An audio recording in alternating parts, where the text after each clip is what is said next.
ഈ ഒരു കാര്യം മാത്രമുണ്ട് എങ്കിൽ കഴിഞ്ഞു പോയ എല്ലാ കാര്യങ്ങളും നിങ്ങൾക്ക് ഫുൾ സെൻറ്റൻസ് ആയിട്ട് കംപ്ലീറ്റ് മീനിങ്ങോട് കൂടി എഴുതാൻ സാധിക്കും. എങ്ങനെയെന്നല്ലേ നമുക്ക് നോക്കാം.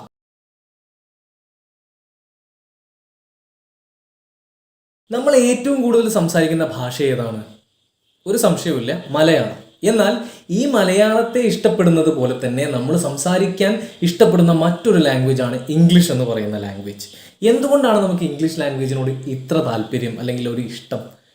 അതിന് ഒരു പ്രത്യേക കാരണമുണ്ട്. അതായത് നമ്മുടെ പഠന സംബന്ധമായിട്ടോ ഇനി അതല്ലെങ്കിൽ നമ്മുടെ ജോലി റിലേറ്റഡ് ആയിട്ടോ എന്തെങ്കിലും തരത്തിലുള്ള ഒരു പ്രശ്നം നമ്മൾ അഭിമുഖീകരിക്കുമ്പോൾ നമ്മളെ സഹായിക്കുന്ന, ഇനി അതല്ല എങ്കിൽ നമുക്ക് ഈ ലോകം നമുക്ക് എക്സ്പ്ലോർ ചെയ്യണമെന്നുണ്ടെങ്കിൽ അതിന് നമ്മളെ സഹായിക്കുന്ന ഒരു കൂട്ടുകാരൻ എന്ന രീതിയിൽ തന്നെ നമുക്ക് പറയാം, അതാണ് ഇംഗ്ലീഷ് ലാംഗ്വേജ്. അതുകൊണ്ട് തന്നെ നമ്മൾ ഈ ഒരു ലാംഗ്വേജ് പഠിക്കുന്നതിന് വേണ്ടിയിട്ട് പല രീതിയിൽ ശ്രമിക്കാറുണ്ട്. ചിലപ്പോൾ ചില പുസ്തകങ്ങൾ നമ്മൾ നോക്കാറുണ്ട്, അല്ലെങ്കിൽ ചില യൂട്യൂബ് ചാനൽസ് നമ്മൾ ഫോളോ ചെയ്യാറുണ്ട്. ഇതെല്ലാം നല്ല കാര്യങ്ങളാണെങ്കിൽ കൂടെ ഇതിൽ വരുന്ന ചെറിയൊരു ഡീമെറിറ്റ് ആണ് സംശയങ്ങൾ എന്ന് പറയുന്നത്.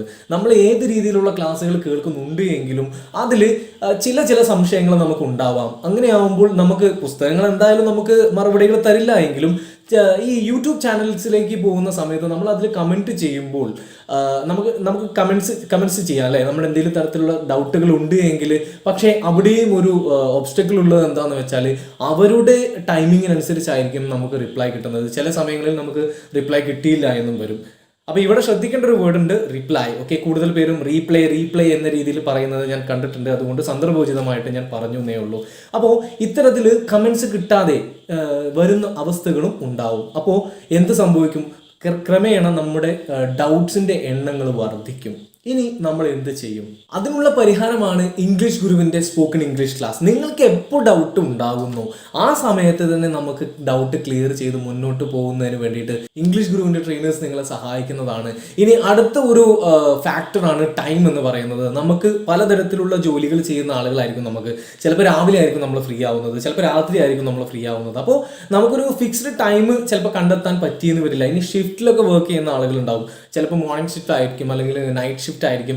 ഇങ്ങനെ നമ്മുടെ ടൈമിലൊരു കൺസിസ്റ്റൻസി ഇല്ലാതിരിക്കുന്ന സമയങ്ങളിലൊക്കെ ഇംഗ്ലീഷ് ഭാഷ പഠിക്കുക എന്ന് പറയുന്നത് നമ്മളെ സംബന്ധിച്ചിടത്തോളം ഭയങ്കര ബുദ്ധിമുട്ടായിരിക്കും. എന്നാൽ ഇംഗ്ലീഷ് ഗുരുവിൽ നിങ്ങൾ എപ്പോഴാണോ ഫ്രീ ആവുന്നത് അപ്പോൾ നിങ്ങൾക്ക് ക്ലാസ്സുകൾ കേൾക്കുകയും, നേരത്തെ ഞാൻ പറഞ്ഞതുപോലെ ഇംഗ്ലീഷ് ഗുരുവിൻ്റെ ട്രെയിനേഴ്സ് രാവിലെ 9 മണി മുതൽ രാത്രി 11 മണി വരെ നിങ്ങളുടെ ഡൗട്ട്സുകളും നിങ്ങൾ ചെയ്യുന്ന ആക്ടിവിറ്റീസും എല്ലാം ചെക്ക് ചെയ്യുന്നതിന് വേണ്ടിയിട്ട് നിങ്ങളെ സഹായിക്കുന്നതാണ്.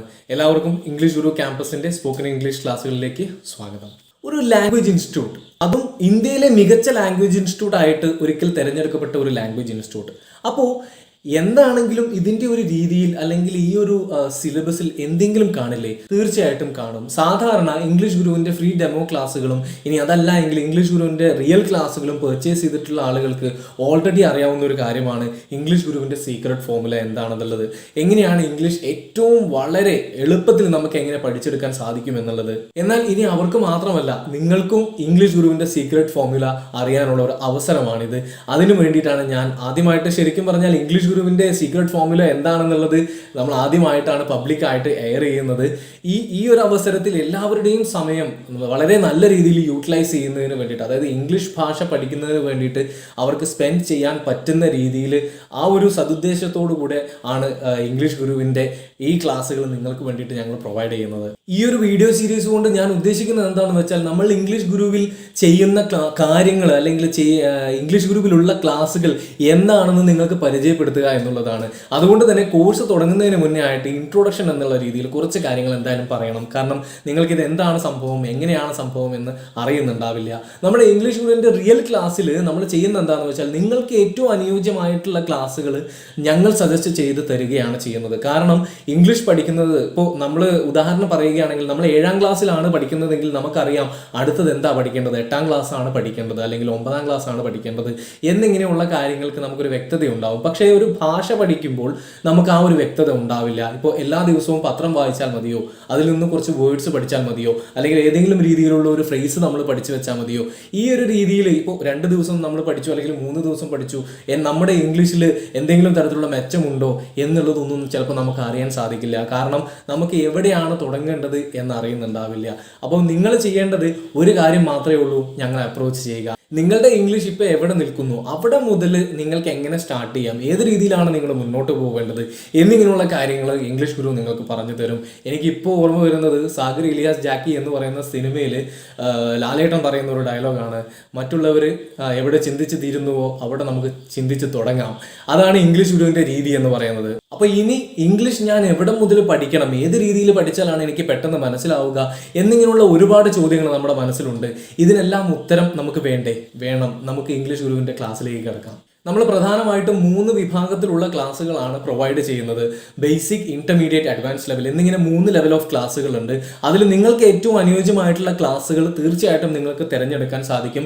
ഇവിടെ ഞാനൊരു നിങ്ങൾക്ക് പരിചയപ്പെടുത്തുന്നതിനാൽ ഞാൻ ഇവിടെ ബേസിക് ക്ലാസ് മുതലാണ് സ്റ്റാർട്ട് ചെയ്യുന്നത്. ബേസിക് ക്ലാസ്സുകൾ എന്ന് പറയുന്നത് നിങ്ങൾ ആദ്യമേ മനസ്സിലാക്കേണ്ട കുറേ കാര്യങ്ങളുണ്ട്. ബേസിക് മാത്രമല്ല, ഇന്റർമീഡിയറ്റ് ആയാലും അഡ്വാൻസ് ലെവൽ ആയാലും എല്ലാ രീതിയിലുള്ള ലെവൽസ് ഓഫ് സ്റ്റുഡൻസിനും പല രീതിയിലുള്ള തെറ്റിദ്ധാരണകൾ ഉണ്ടാവും.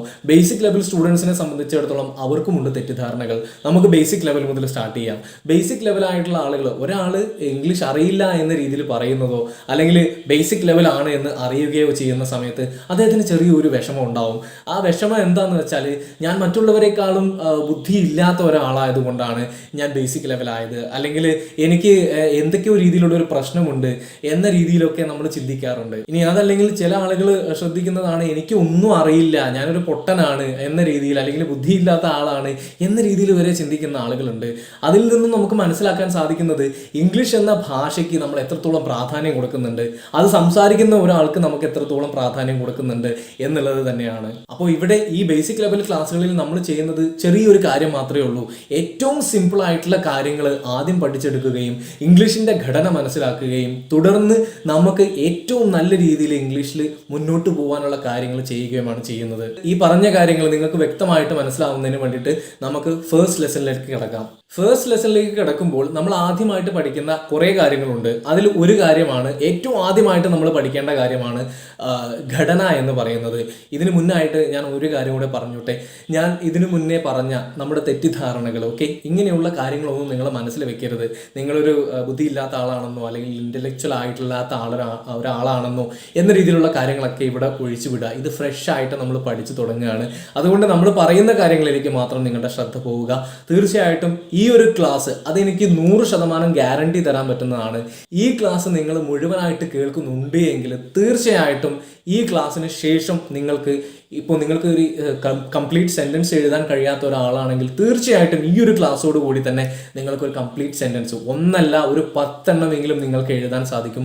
അത് എൻ്റെ വക 100% ഗ്യാരണ്ടിയാണ്. നമുക്ക് എങ്ങനെയാണെന്ന് നോക്കാം. അപ്പം ഞാൻ പറഞ്ഞു വന്നതിലേക്ക് വരാം. ഘടന. ഒരു ഭാഷ നമ്മൾ പഠിക്കുന്ന സമയത്ത് പ്രധാനമായിട്ടും പഠിച്ചിരിക്കേണ്ടതാണ് അതിൻ്റെ ഘടന എന്ന് പറയുന്നത്. എന്ന് വെച്ചാൽ മലയാള ഭാഷയ്ക്ക് ഒരു ഘടനയുണ്ട്, അല്ലേ? നമ്മൾ പറയുന്ന രീതിയുണ്ട്, അതിൻ്റേതായിട്ടുള്ള രീതിയുണ്ട്. ഞാനൊരു ഉദാഹരണം പറയട്ടെ. ഞാൻ രമേശനെ കണ്ടു എന്ന് പറയുന്ന ഒരു സെൻറ്റൻസ് നമുക്ക് എടുക്കാം. മലയാളത്തിലാണ് ഞാൻ പറയുന്നത്. ഞാൻ രമേശനെ കണ്ടു അല്ലെങ്കിൽ രമേശിനെ കണ്ടു എന്ന രീതിയിൽ പറയുന്നത്. ഇത് ഇങ്ങനെ തന്നെ എഴുതാൻ പാടുള്ളൂ, അല്ലേ? അല്ലെങ്കിൽ ഇങ്ങനെ തന്നെ പറയാൻ പാടുള്ളൂ. ഒരാൾ നമ്മളോട് വന്നിട്ട് ഞാൻ കണ്ടു രമേശിനെ എന്ന രീതിയിൽ പറയുമ്പോൾ നമ്മളിങ്ങനെ നോക്കും. ഓക്കെ, അങ്ങനെ പറയാം, പക്ഷേ ഏറ്റവും ബെറ്റർ ആയിട്ടുള്ള വേ ഏതാണ്? ഞാൻ രമേശിനെ കണ്ടു എന്ന് പറയുന്നതാണ്, അല്ലേ? നമ്മൾ അങ്ങനെ പറയില്ലേ? അത് പറയും. കാരണം എന്താണ്? മലയാള ഭാഷയ്ക്ക് അതിൻ്റേതായിട്ടുള്ള ഘടനയുണ്ട്, അത് പറയേണ്ട ഒരു രീതിയുണ്ട്. ഇനി ഇതേ സെൻറ്റൻസ് തന്നെ നമുക്ക് ഇംഗ്ലീഷിലേക്ക് എടുക്കാം. I so Ramesh. അപ്പോൾ നമ്മൾ ഇംഗ്ലീഷ് പഠിക്കുന്നതിൻ്റെ ഭാഗമായിട്ട് അറിയാതെയോ അല്ലെങ്കിൽ ഏതെങ്കിലും ഒരു സിറ്റുവേഷൻ പ്രകാരമോ നമ്മൾ ഐ രമേശ് സോ എന്ന രീതിയിൽ പറയുകയാണ്. അപ്പോൾ തീർച്ചയായിട്ടും മറ്റുള്ളവർ പറയും, ഇത് ഓക്കെയാണ്, പക്ഷേ നിങ്ങൾ പറയേണ്ടത് ഐ സോ രമേശ് എന്നുള്ളതാണ്. പക്ഷേ മലയാളത്തിൽ ഇങ്ങനെ പറയുന്ന സമയത്ത് മറ്റുള്ള ആളുകൾ അങ്ങനെയാണല്ലേ, അതൊരു പുതിയ അറിവാണ് എന്ന രീതിയിലാണ് എടുക്കുക. പക്ഷേ ഇംഗ്ലീഷിൽ പറയുന്ന സമയത്ത് അത് തെറ്റിപ്പോയി, ഇത് എന്നെ കൊണ്ട് കഴിയില്ല, അതോടുകൂടി നമ്മൾ ഗിവ് അപ്പ് ചെയ്യാണ്. അപ്പോൾ ഒരിക്കലും ഇങ്ങനെ ചെയ്യരുത്. ഈ ഘടന മനസ്സിലാക്കുന്നതോടുകൂടി തന്നെ നമുക്ക് ഞാൻ പറഞ്ഞ കാര്യത്തിലേക്ക് എത്താനുള്ള എളുപ്പ വഴിയാണ്. അതായത് കംപ്ലീറ്റ് ആയിട്ടൊരു സെൻറ്റൻസ് എഴുതാനുള്ള ഒരു വഴി. ഞാൻ നിങ്ങൾക്ക് 3 സെൻറ്റൻസുകൾ തരാം. നിങ്ങളുടെ കണ്ണ് എപ്പോഴും നോട്ട്സിലായിരിക്കണം. ഞാൻ പറയുന്നത് ശ്രദ്ധിച്ചാൽ മതി. നിങ്ങൾ നോക്കേണ്ടത് നോട്ട്സിലേക്കാണ്. അപ്പോൾ ഞാൻ നിങ്ങൾക്ക് 3 സെൻറ്റൻസുകൾ തരാം. I would have completed it. ഇനി അതല്ലെങ്കിൽ I have been to London. Third one, I wrote homework. ഈ 3 സെന്റൻസ് നിങ്ങൾ എടുത്തു നോക്കൂ. ഇതിൽ നിങ്ങൾക്ക് ഏറ്റവും സിമ്പിൾ ആയിട്ട് തോന്നുന്ന സെന്റൻസ് ഏതാണ്? ഒബ്വിയസ്ലി മൂന്നാമത്തേത് തന്നെയായിരിക്കും അല്ലേ? കാരണം എന്താണെന്ന് വെച്ചാൽ ഇപ്പോൾ ഫസ്റ്റ് സെന്റൻസ് നമ്മൾ നോക്കുകയാണെങ്കിൽ ഐ വുഡ് ഹാവ് കംപ്ലീറ്റഡ് എന്നാണ്. അതിൽ തീർച്ചയായിട്ടും ചിലപ്പോൾ വുഡ് എന്താണെന്ന് നിങ്ങൾക്ക് അറിയുന്നുണ്ടാവില്ല, അല്ലെങ്കിൽ ഹാവ് എന്ന് പറയുന്നത് നമുക്ക് അറിയുന്നുണ്ടാവില്ല. ഇനി അതല്ലെങ്കിൽ രണ്ടാമത്തെ സെന്റൻസ് നോക്കിയ സമയത്ത് നമുക്ക് ബീൻ എന്തുകൊണ്ടാണ് അവിടെ വന്നത് എന്ന് അറിയുന്നുണ്ടാവില്ല അല്ലേ? അപ്പോൾ ഇത്തരത്തിലുള്ള സംശയങ്ങൾ ഉള്ളത് കൊണ്ടാണ് നമ്മൾ ഏറ്റവും സിമ്പിൾ ആയിട്ടുള്ള സെന്റൻസ് മൂന്നാമത്തേതാണെന്ന് പറയാൻ കാരണം അതായത് ഐ എന്ന് പറഞ്ഞാൽ നമുക്കറിയാം ഞാൻ എന്നാണ് അല്ലേ? പിന്നെ ഹോംവർക്ക് എന്താണെന്ന് നമുക്കറിയാം, ഹോംവർക്ക് എന്താ ചെയ്യുക എന്നുള്ളത് നമുക്കറിയാം. ഇനി റോട്ട് എന്ന വേർഡിന്റെ അർത്ഥം അറിഞ്ഞില്ല എങ്കിലും നമുക്ക് എന്ത് ചെയ്യാം, അസ്യൂം ചെയ്യാം. നമുക്ക് അത് അങ്ങനെ ആയിരിക്കും എന്നുള്ള രീതിയിൽ ഒരു അസംഷനിലെത്താം, ഞാൻ ഹോംവർക്ക് എഴുതി എന്നുള്ളത്. അപ്പം നമുക്കത് അസ്യൂം ചെയ്യാൻ പറ്റി. മാത്രവുമല്ല നമ്മൾ ഇവിടെ ദൈനംദിന ജീവിതത്തിൽ ഉപയോഗിക്കുന്ന വേർഡ്സ് ആണ് ഐ എന്ന് പറയുന്ന വേർഡും ഹോംവർക്ക് എന്ന് പറയുന്നത് വേർഡും. ഈ 2 വേർഡ്സ് നമുക്ക് അറിയാവുന്നത് കൊണ്ടാണ് നമുക്കിത് അസ്യൂം ചെയ്യാൻ പറ്റിയതും നമ്മളിത് സിമ്പിൾ സെന്റൻസ് ആയിട്ട് എടുത്തതും. ഇനി ഞാൻ പറയാൻ പോകുന്നത് നിങ്ങൾ വളരെ ശ്രദ്ധയോടെ കേൾക്കണം. അതായത് ഈ ഒരു റോട്ട് എന്ന് പറഞ്ഞ വേർഡ് നമുക്ക് അവിടെ അറിയാമായിരുന്നുവെങ്കിൽ നമുക്ക് തീർച്ചയായിട്ടും ഈ കംപ്ലീറ്റ് സെന്റൻസ് എഴുതാൻ സാധിക്കുമായിരുന്നു അല്ലേ? അതായത് ഞാനൊരു കാര്യം ചെയ്തു എന്ന രീതിയിൽ വളരെ സിമ്പിളായിട്ട് നമുക്ക് പറയാൻ സാധിക്കും. ഇതിൻ്റെ ഘടന വെച്ചുകൊണ്ട് തന്നെ നമുക്ക് എന്ത് ചെയ്യാം, ഇത്തരത്തിൽ എത്ര സെന്റൻസ് വേണമെങ്കിലും നമുക്ക് എഴുതാം. നമ്മൾ പഠിക്കേണ്ടത് ഒരേ ഒരു കാര്യം മാത്രമാണ്, നമ്മൾ ചെയ്തു എന്ന രീതിയിലുള്ള വേർഡ്സ് പഠിക്കാം. ഈ ഒരു കാര്യം മാത്രമുണ്ട് എങ്കിൽ കഴിഞ്ഞു പോയ എല്ലാ കാര്യങ്ങളും നിങ്ങൾക്ക് ഫുൾ സെന്റൻസ് ആയിട്ട് കംപ്ലീറ്റ് മീനിങ്ങോട് കൂടി എഴുതാൻ സാധിക്കും. എങ്ങനെയെന്നല്ലേ നമുക്ക് നോക്കാം. അപ്പോൾ നമുക്ക് 3 വേർഡ്സ് എടുക്കാം. ഗോ എന്ന് പറയുന്ന വേർഡ്, സി എന്ന് പറയുന്ന വേർഡ്, ബൈ എന്ന് പറയുന്ന വേർഡ്. ഓക്കെ, നിങ്ങൾ നോട്ട്സിലേക്ക് നന്നായിട്ട് ശ്രദ്ധിക്കണം. അപ്പോൾ ഗോ എന്ന് പറഞ്ഞാൽ നമുക്കറിയാം, ഗോ എന്ന് പറഞ്ഞാൽ പോ അല്ലേ? സി എന്ന് പറഞ്ഞാൽ കാണുക എന്നാണ് അർത്ഥം. മൂന്നാമത്തേത് ബൈ, അതായത് BUY ആണ് എഴുതുന്നതെങ്കിലും ഇത് നമ്മൾ വായിക്കുന്നത് ബുയ് എന്ന രീതിയിലൊന്നും വായിക്കരുത്, ബൈ എന്നാണ് വായിക്കുക. ബൈ എന്ന് പറഞ്ഞാൽ വാങ്ങുക എന്നാണ് അർത്ഥം. ഓക്കെ, അപ്പോൾ ഈ 3 വേർഡ്സിന്റെ അർത്ഥം നമുക്ക് മനസ്സിലായല്ലോ. ഇനി ഈ 3 വേർഡ്സ് നമുക്ക് മാറ്റിവെക്കാം, ഇതിന്റെ ആവശ്യം നമുക്കില്ല. നമുക്ക് വേണ്ടത് ഇതിന്റെ രണ്ടാമത്തെ രൂപത്തെയാണ്. ഇനി രണ്ടാമത്തെ രൂപം എന്ന രീതിയിൽ നിങ്ങൾക്ക് ചിന്തിക്കാൻ കൺഫ്യൂഷൻ ആവുന്നുണ്ടെങ്കിൽ നമുക്ക് വേറെ 3 വേർഡ്സ് പഠിക്കാം. ഓക്കെ, ഗോ, സി, ബൈ എന്നുള്ളത് നമ്മൾ പഠിച്ചതുപോലെ തന്നെ നമുക്ക് എന്ത് ചെയ്യാം, വെന്റ് എന്ന് പറഞ്ഞൊരു വേർഡ് പഠിക്കാം. വെന്റ് എന്ന് പറഞ്ഞാൽ പോയി എന്ന മീനിങ്ങിലാണ് ഉപയോഗിക്കുക. സ്പോക്കൺ ഇംഗ്ലീഷിൽ പോയി എന്ന രീതിയിലും പോയിരുന്നു എന്ന മീനിങ്ങിലും ഇത് സാധാരണയായിട്ട് ഉപയോഗിക്കാറുണ്ട്. കാരണം എന്താണെന്ന് വെച്ചാൽ ഇംഗ്ലീഷ് എപ്പോഴും കോൺസൈസ് ചെയ്തിട്ട്, അതായത് ചുരുക്കി പറയാൻ വേണ്ടിയിട്ടാണ് എല്ലാവരും ശ്രമിക്കാറുള്ളത്. പിന്നെ അത് മാത്രമല്ല, കൂടുതൽ ആളുകളും ഇതിനെ ഇഷ്ടപ്പെടുന്നവരും പിന്നെ ഈ ലാംഗ്വേജിൽ സ്റ്റാർട്ടേഴ്സുമായിരിക്കും. അതുകൊണ്ട് തന്നെ എല്ലാ നേറ്റീവ് സ്പീക്കേഴ്സ് ആണെങ്കിലും, ഇനി അതല്ലെങ്കിൽ എത്ര അഡ്വാൻസ്ഡ് ആയിട്ടുള്ള നേറ്റീവ് അല്ലാത്ത സ്പീക്കർ ആണ് എങ്കിലും ഈ രീതിയിൽ പറയുമ്പോൾ ഇത് അക്സെപ്റ്റ് ചെയ്യാറുണ്ട്. അതായത് എനിക്ക് മനസ്സിലായി എന്ന രീതിയിൽ പറയാറുണ്ട്. അപ്പോൾ വെന്റ് എന്ന് പറഞ്ഞാൽ പോയി എന്ന രീതിയിലും പോയിരുന്നു എന്ന രീതിയിലും നമുക്ക് ഉപയോഗിക്കാം. ഇനി രണ്ടാമത്തെ ഒരു വേർഡാണ് സോ എന്ന് പറയുന്ന വേർഡ്. സോ, SAW, സ്വ, സേ, ഈ രീതിയിലൊക്കെ ഇത് ഉച്ചരിക്കുന്നത് ഞാൻ കേട്ടിട്ടുണ്ട്. അതുകൊണ്ടാണ് പറയുന്നത് സോ എന്ന രീതിയിൽ തന്നെ പറയണം. ഓക്കെ, നമ്മൾ സാധാരണ രീതിയിൽ പറയാറില്ലേ സോ, അതുകൊണ്ട് എന്ന രീതിയിൽ. അപ്പോൾ അത് വേറെ വേർഡാണ്, ഇത് വേറെ വേർഡാണ്. സ്പെല്ലിംഗ് ആണ് നമ്മൾ ശ്രദ്ധിക്കേണ്ടത്. നിങ്ങൾ എപ്പോൾ ഒരു വേർഡ് കാണുന്ന സമയത്തും നിങ്ങൾക്ക് അതിൻ്റെ സ്പെല്ലിംഗ് അറിയില്ല എങ്കിൽ തീർച്ചയായിട്ടും അത് നോട്ട് ചെയ്യണം. നമ്മുടെ റിയൽ ക്ലാസ്സിലാണ് എങ്കിൽ നമുക്ക് തീർച്ചയായിട്ടും നിങ്ങൾക്ക് ഈ ഓപ്പർച്യൂണിറ്റി ഉണ്ട്. അതായത് നിങ്ങൾ അയക്കുന്ന ആക്ടിവിറ്റീസ് നിങ്ങൾ ഇംഗ്ലീഷിൽ എഴുതി അയക്കുന്ന സമയത്ത് നമുക്ക് പെട്ടെന്ന് മനസ്സിലാക്കാൻ പറ്റും ഏതൊക്കെ വേർഡ്സ് ആണ് നിങ്ങൾ തെറ്റായിട്ട് സ്പെല്ല് ചെയ്യുന്നത്. ഇനി വോയിസ് മെസ്സേജിങ് ആക്ടിവിറ്റി ഉണ്ട്. ആ വോയിസ് മെസ്സേജിങ് ആക്ടിവിറ്റി ഇതേ ആക്ടിവിറ്റി ചെയ്യുമ്പോൾ ഈ വേർഡ് ഇപ്പോൾ സോ എന്ന് പറയുന്ന വേർഡ് നിങ്ങൾ സേ എന്ന രീതിയിലാണ് ഉച്ചരിക്കുന്നതെങ്കിൽ അത് നമുക്ക് മനസ്സിലാക്കാൻ പറ്റും. അങ്ങനെ ഒരു അഡ്വാൻറ്റേജ് ഉണ്ട്. ഓക്കെ, അപ്പോൾ ഇവിടെ നിങ്ങൾ ശ്രദ്ധിക്കേണ്ടത് സോ എന്ന് പറയുന്ന വേർഡ് ഉച്ചാരണം സോ എന്നാണ്. കണ്ടു, കണ്ടിരുന്നു എന്ന രീതിയിലാണ് ഇതിൻ്റെ മീനിങ് വരിക. ഓക്കെ, ഇനി മൂന്നാമത്തെ വേർഡിലേക്ക് പോവാം, ബോട്ട്. ഓക്കെ, ബൗട്ട് അല്ലെങ്കിൽ ബൗഗിട്ട് എന്ന രീതിയിലല്ല, ബോട്ട്. ഓക്കെ, ബോട്ട് നമ്മൾ സാധാരണ ബോട്ട് എന്ന് പറയാറില്ലേ, ആ രീതിയിൽ ചിന്തിച്ചാൽ മതി. ബോട്ട് എന്ന് പറഞ്ഞാൽ വാങ്ങി എന്നാണ്. ഓക്കെ, ബോട്ട്, BOG, BOUGHT എന്ന രീതിയിലാണ് ഇതിൻ്റെ സ്പെല്ലിംഗ് വരുന്നത്. പഠിച്ചു വെക്കണം. അപ്പോൾ ഈ 3 വേർഡും വളരെ സാധാരണയായിട്ട് നമ്മുടെ ദൈനംദിന ജീവിതത്തിൽ നമ്മൾ ഉപയോഗിക്കുന്ന വേർഡാണ്. നമ്മൾ മാർക്കറ്റിൽ പോയിട്ട് എന്തെങ്കിലും സാധനങ്ങൾ വാങ്ങിക്കാറുണ്ട് അല്ലേ? അതേസമയം നമ്മൾ പല കാര്യങ്ങളും കാണാറുണ്ട്. പിന്നെ ഇതൊക്കെ എങ്ങനെയാണ് നമ്മൾ ചെയ്യുന്നത്? പോയിട്ടാണ് നമ്മൾ ചെയ്യുന്നത്. അപ്പോൾ ഈ 3 ആക്ഷൻസും നമ്മുടെ ദൈനംദിന ജീവിതത്തിൽ നമ്മൾ ചെയ്യുന്ന ആക്ഷൻസ് ആണ്. അതുകൊണ്ടാണ് ഞാൻ ഈ വേർഡ്സ് സെലക്ട് ചെയ്തത്. ഇനി ഈ 3 വേർഡ്സ് നിങ്ങൾ പഠിച്ചല്ലോ. ഈ 3 വേർഡ്സ് പഠിച്ചു കഴിഞ്ഞാൽ ഓൾറെഡി നിങ്ങൾക്ക് ഒരു 10 സെൻറ്റൻസ് എഴുതാനുള്ള ഒരു കേപ്പബിലിറ്റി ആയി എന്നാണ് അർത്ഥം. ഓക്കെ, അപ്പോൾ നിങ്ങൾ ചിലപ്പോൾ ഇങ്ങനെ ഒരു മെത്തേഡ് ചിലപ്പോൾ കേട്ടിട്ടുണ്ടാവില്ല.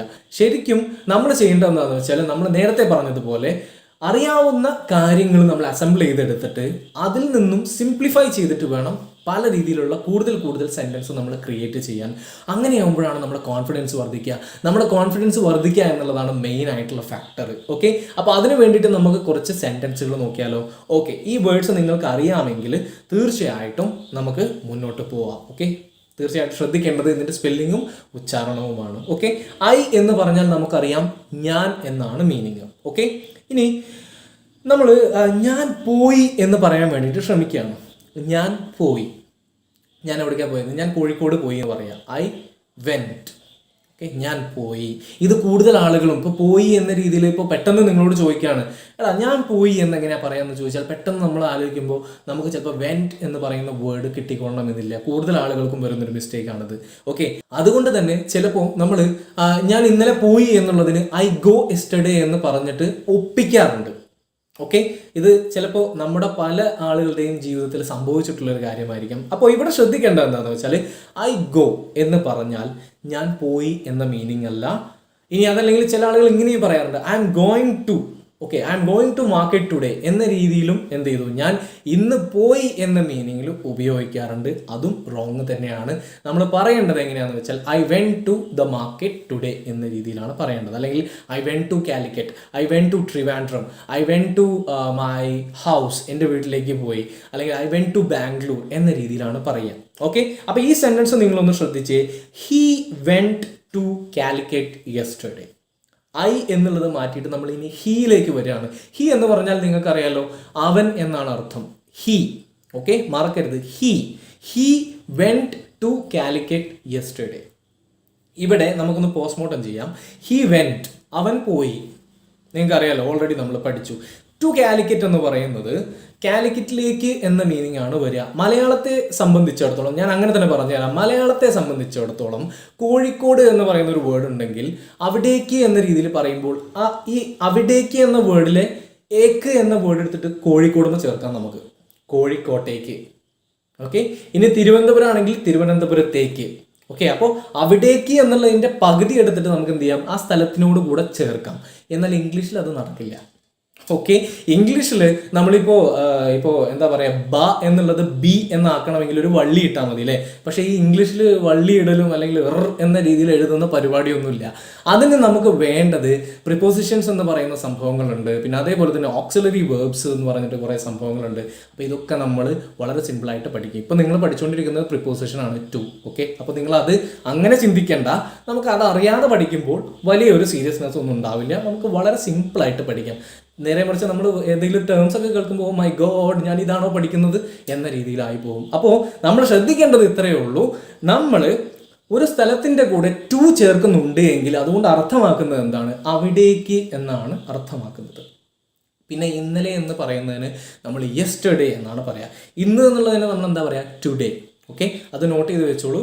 Today, yesterday. ഇന്നലെ എന്നുള്ളതിന് യെസ്റ്റർഡേ എന്നാണ് പറയുക. നാളെ എന്നുള്ളതിന് ടുമോറോ. ഇത് ചിലപ്പോൾ നമുക്ക് ഓൾറെഡി അറിയാവുന്നതായിരിക്കും. ഓക്കെ, അപ്പോൾ ഹി വെൻറ്റ് ടു കാലിക്കറ്റ്. ഇനി അതിൽ ഹി വെൻറ്റ് ടു ദുബായ് എന്ന രീതിയിലൊക്കെ നമ്മൾ പറയും. He is going to Dubai എന്ന രീതിയിൽ പറയരുത്. That is a wrong sentence. Okay, അവൻ പോയി എന്നാണ് എങ്കിൽ മീനിങ് നന്നായിട്ട് ശ്രദ്ധിക്കണം. നമുക്ക് അവൻ ദുബായിലേക്ക് പോയി എന്നാണ് പറയേണ്ടതെങ്കിൽ നമ്മൾ എന്താ ചെയ്യേണ്ടത്? ഹി വെൻറ്റ് എന്ന വേർഡ് നിങ്ങൾ മറക്കരുത്. Okay, he went to Dubai എന്ന രീതിയിലാണ് പറയേണ്ടത്. അപ്പോൾ ഇപ്പോൾ നമ്മളൊരു കാര്യം ചെയ്തു അല്ലേ? ഐ വെൻറ്റ് എന്ന് പറഞ്ഞു, ഹി വെൻറ്റ് എന്ന് പറഞ്ഞു.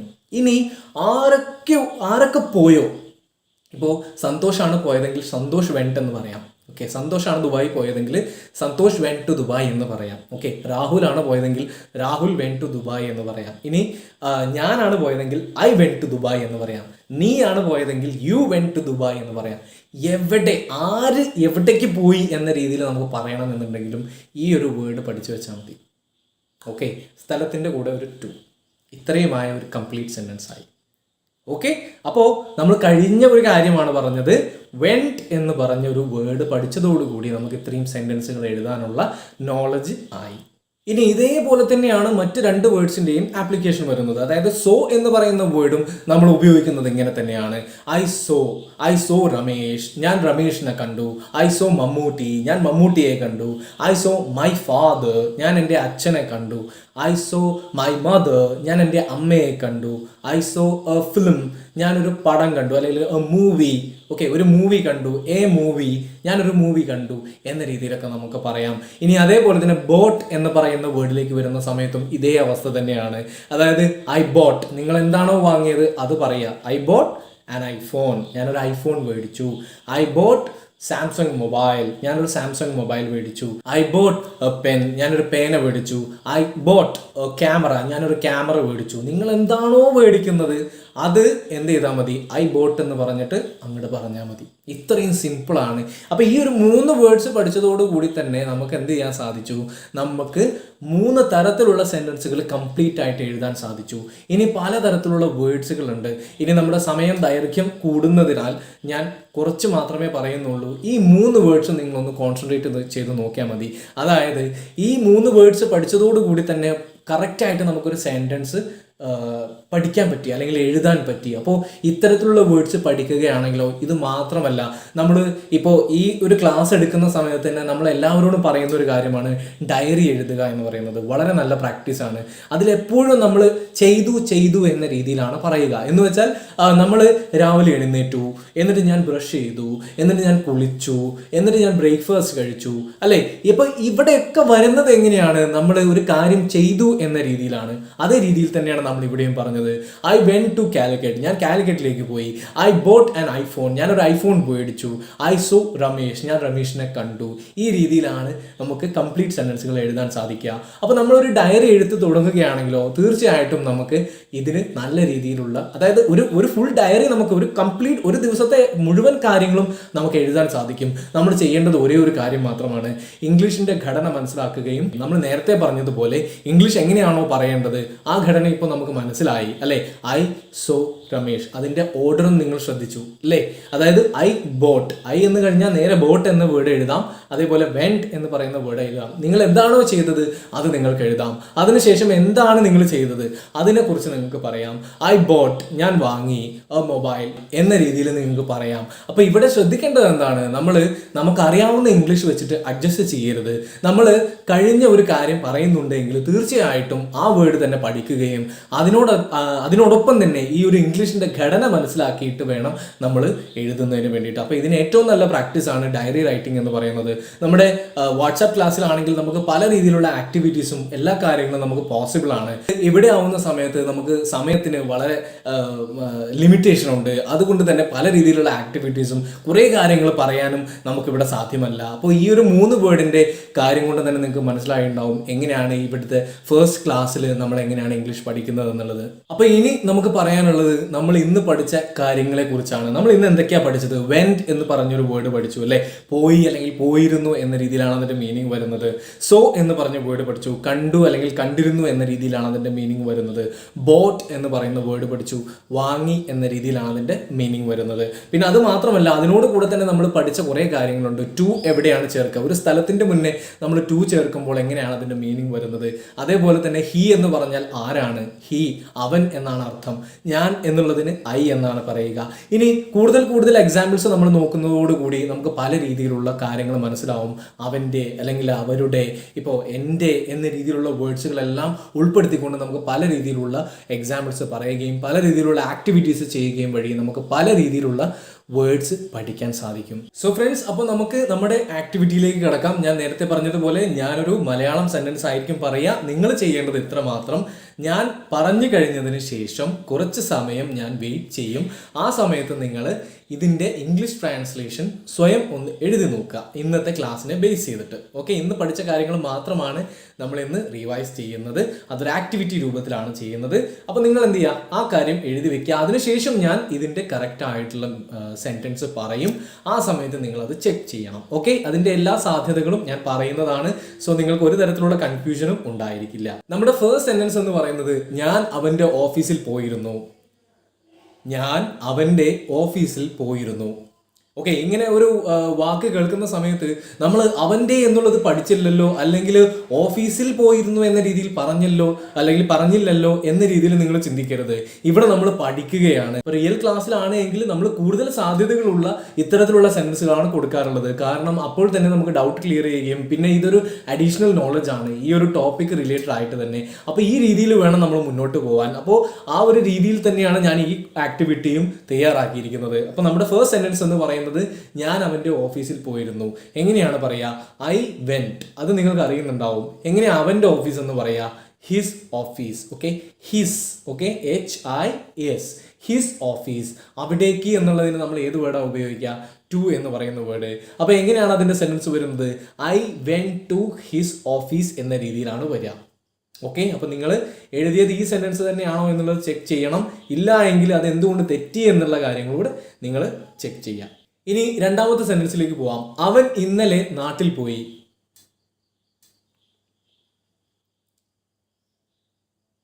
അവൻ ഇന്നലെ നാട്ടിൽ പോയി. അവൻ എന്ന് പറയുമ്പോൾ നിങ്ങൾക്ക് ഓൾറെഡി അറിയാം, ഹി എന്ന വേർഡാണ്. അവൻ ഇന്നലെ നാട്ടിൽ പോയി എന്ന് പറയുമ്പോൾ നാട്ടിൽ പോയി എന്ന് എങ്ങനെയാ പറയാ? നമ്മൾ ഹോം എന്ന് പറയുന്ന വേർഡ് ഉപയോഗിച്ചാലും കുഴപ്പമില്ല കേട്ടോ. ഓക്കെ, നാട് എന്ന രീതിയിൽ പറയുമ്പോൾ നമുക്ക് ഹോം എന്ന വേർഡ് ഉപയോഗിക്കാവുന്നതാണ്. അപ്പൊ നമ്മൾ ഹി വെന്റ്. ഓക്കെ, അവൻ പോയി. എങ്ങോട്ടാ പോയത്? ഹോം എന്ന് പറയുകയാണെങ്കിലും കുഴപ്പമില്ല. ഹോം എന്ന് പറയുന്നതിൻ്റെ വേർഡ് നമ്മൾ ടു ഉപയോഗിക്കേണ്ട കാര്യമില്ല എന്ന രീതിയിൽ പറയാറുണ്ട്. അപ്പോൾ ഹി വെന്റ് ഹോം. ഓക്കെ, ഇതിന് മാത്രമാണ് കേട്ടോ. എല്ലാ കാര്യത്തിൻ്റെ കൂടെയും അവിടേക്ക് എന്ന രീതിയിൽ പറയുമ്പോൾ നമ്മൾ ടു ഉപയോഗിക്കൽ നിർബന്ധമാണ്.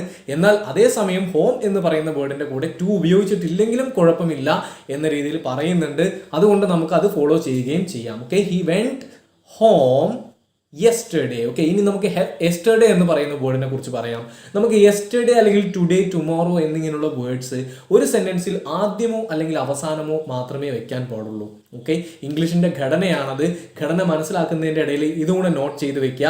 ഒരു സെൻറ്റൻസിൻ്റെ ആദ്യമോ അല്ലെങ്കിൽ അവസാനമോ ഇവിടെ രണ്ട് സ്ഥലത്ത് മാത്രമാണ് നമ്മൾ യെസ്റ്റർഡേ, ടുഡേ, ടുമോറോ ഈ മൂന്ന് വേർഡ്സും നമ്മൾ ഉപയോഗിക്കുക.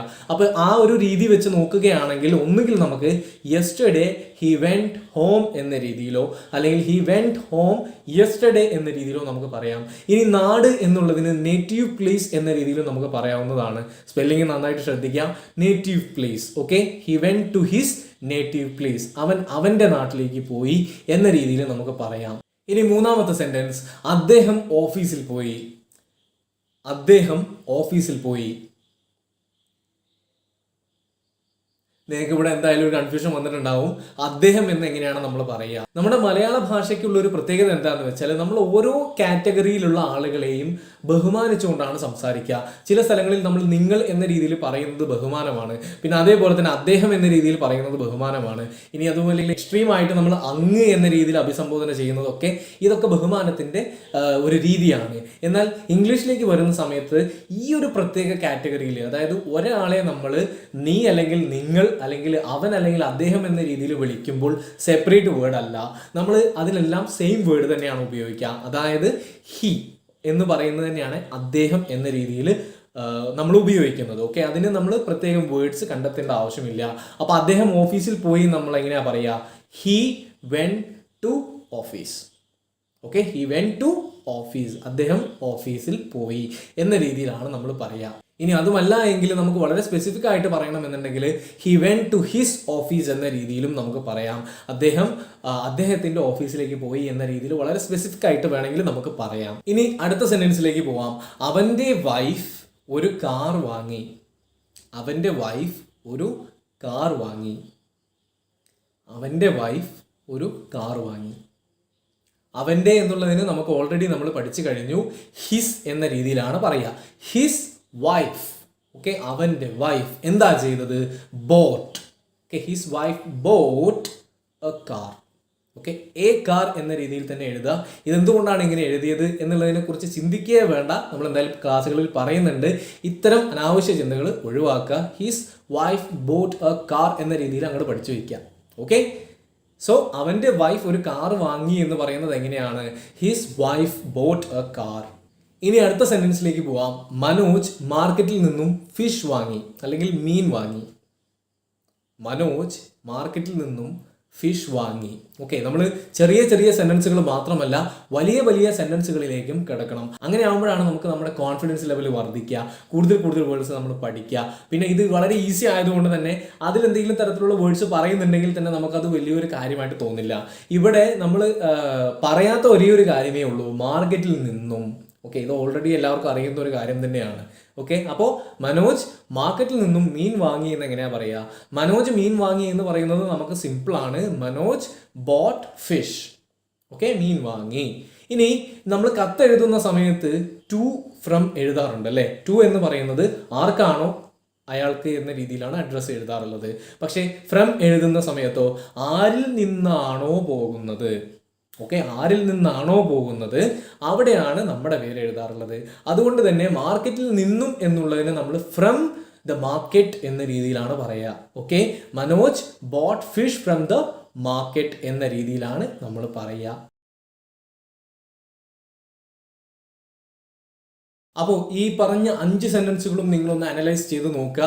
എന്തൊക്കെ രീതിയിലുള്ള കാര്യങ്ങളാണ് നിങ്ങൾ പഠിച്ചത്, അതിൽ നിന്നും തന്നെ ഈ ഒരു 5 സെന്റൻസ് നമ്മൾ എങ്ങനെയാണ് എഴുതിയത് എന്നിങ്ങനെയുള്ള കാര്യങ്ങൾ കൂടുതൽ ഇവാലുവേറ്റ് ചെയ്യുക. എന്തെങ്കിലും തരത്തിലുള്ള സംശയങ്ങളുണ്ടോ നോക്കുക. ഇന്നത്തെ ക്ലാസ്സിൽ ഒരു തരത്തിലുള്ള സംശയങ്ങളുമില്ല. ഇനി ഇതേപോലെ തന്നെ എത്രയോ സെന്റൻസുകൾ നിങ്ങൾക്ക് ഉണ്ടാക്കാവുന്നതാണ്. ഇപ്പോൾ ഞാൻ ഇപ്പോൾ ഇവിടെ ഇരിക്കുന്ന സമയത്ത് തന്നെ നമുക്ക് പലതരത്തിലുള്ള സെന്റൻസുകൾ ഉണ്ടാക്കാം. വെന്റ്, സോ, ബോട്ട് എന്നീ വേർഡ്സ് വെച്ചിട്ട് തന്നെ പല രീതിയിലുള്ള ആളുകൾ അത് വാങ്ങി അല്ലെങ്കിൽ ഇന്ന സാധനങ്ങൾ വാങ്ങി. ഇനി അതല്ലെങ്കിൽ പല രീതിയിലുള്ള ആളുകൾ എന്ന് പറയുന്നത് ഒന്നുകിൽ ഹി ആവാം, അല്ലെങ്കിൽ പേരുകളാവാം, അല്ലെങ്കിൽ ഐ ആവാം. ഓക്കെ, ഇനി അതല്ലെങ്കിൽ യു ഉപയോഗിച്ചോളൂ, നീ അല്ലെങ്കിൽ നിങ്ങൾ എന്ന രീതിയിൽ. അപ്പോൾ ഇവരൊക്കെ ഓരോ രീതിയിലുള്ള പ്രവൃത്തികൾ ചെയ്തു എന്ന രീതിയിൽ പറയുന്നത്, ആ രീതിയിലുള്ള സെന്റൻസുകൾ നിങ്ങൾ ഉണ്ടാക്കാൻ വേണ്ടിയിട്ട് ശ്രമിക്കണം. അപ്പോൾ ഈ ഒരു ക്ലാസ് കൊണ്ട് തന്നെ നമ്മൾ ഇത്രയും സെന്റൻസുകൾ ഉണ്ടാക്കാൻ പഠിച്ചു. ഇനി നിങ്ങൾക്ക് എന്തെങ്കിലും തരത്തിലുള്ള അസിസ്റ്റൻസോ മറ്റു കാര്യങ്ങളോ വേണമെന്നുണ്ടെങ്കിൽ നിങ്ങൾക്ക് കമന്റ് ചെയ്യാം. എനിക്ക് ഉറപ്പാണ് നിങ്ങൾക്ക് ഇതിൽ ഒരു തരത്തിലുള്ള സംശയങ്ങളും ഇല്ല. ഇനി വേണമെന്നുണ്ടെങ്കിൽ ഞാൻ കമന്റിൽ കുറച്ച് സെന്റൻസ് കൂടെ വേണമെങ്കിൽ നിങ്ങൾക്ക് പ്രാക്ടീസിന് വേണ്ടിയിട്ട് കൊടുത്തേക്കാം. ഒന്നുകിൽ ഡിസ്ക്രിപ്ഷനിൽ അല്ലെങ്കിൽ കമന്റ് ബോക്സിൽ ഞാൻ കൊടുത്തേക്കാം. അപ്പോൾ നിങ്ങൾക്ക് എന്ത് ചെയ്യാം, ഇതിനനുസരിച്ചുള്ള പ്രാക്ടീസുകൾ ചെയ്യുകയും ചെയ്യാം. ഓക്കെ, അപ്പോൾ ഇന്നത്തെ ക്ലാസ് കുറച്ച് ലെങ്തി ആയിരുന്നു. അത് ഫസ്റ്റ് ക്ലാസ് ആയതുകൊണ്ടാണ്. അടുത്ത ക്ലാസ് മുതൽ നമുക്ക് വളരെ ഷോർട്ടായിട്ട് വളരെ സിമ്പിൾ ആയിട്ട് എങ്ങനെയാണ് ഇംഗ്ലീഷ് പഠിക്കുക എന്നുള്ള ഇംഗ്ലീഷ് ഗുരുവിൻ്റെ ഫോർമുല നമുക്ക് മനസ്സിലാക്കാം. പ്രത്യേകം ശ്രദ്ധിക്കുക, നിങ്ങൾ ഇംഗ്ലീഷ് പഠിക്കുന്നുണ്ട് എങ്കിൽ തീർച്ചയായിട്ടും ഒരു പേഴ്സണൽ അസിസ്റ്റൻസ് ഉണ്ട് എന്നുള്ളത് നിങ്ങൾ തീർച്ചയായിട്ടും ഉറപ്പുവരുത്തുക. കാരണം നമ്മൾ ഏത് കാര്യം തുടങ്ങുകയാണെങ്കിലും ഒരു പേഴ്സണൽ അസിസ്റ്റൻസ് ഉണ്ടായിരിക്കുക എന്ന് പറയുന്നത് വളരെ നല്ല കാര്യമാണ്. അതുകൊണ്ട് എന്തെങ്കിലും ഇത്തരത്തിലുള്ള കാര്യങ്ങൾ പഠിക്കുമ്പോൾ കൂടുതലും ഒരു അസിസ്റ്റൻസ് ഉണ്ടായിരിക്കുന്നതിന് വേണ്ടിയിട്ട് ശ്രദ്ധിക്കുക. എന്തെങ്കിലും തരത്തിലുള്ള സംശയങ്ങളുണ്ടെങ്കിൽ അത് ചോദിച്ച് മാത്രം മുന്നോട്ട് പോകാൻ വേണ്ടിയിട്ട് ശ്രമിക്കുക. തെറ്റുകൾ വീണ്ടും വീണ്ടും ആവർത്തിക്കാതിരിക്കാനും വേണ്ടിയിട്ട് ശ്രമിക്കുക. ഇംഗ്ലീഷ് ഗുരുവിൻ്റെ അടുത്ത ക്ലാസ്സുകളിൽ നമുക്ക് കാണാം. Till then you take care. By.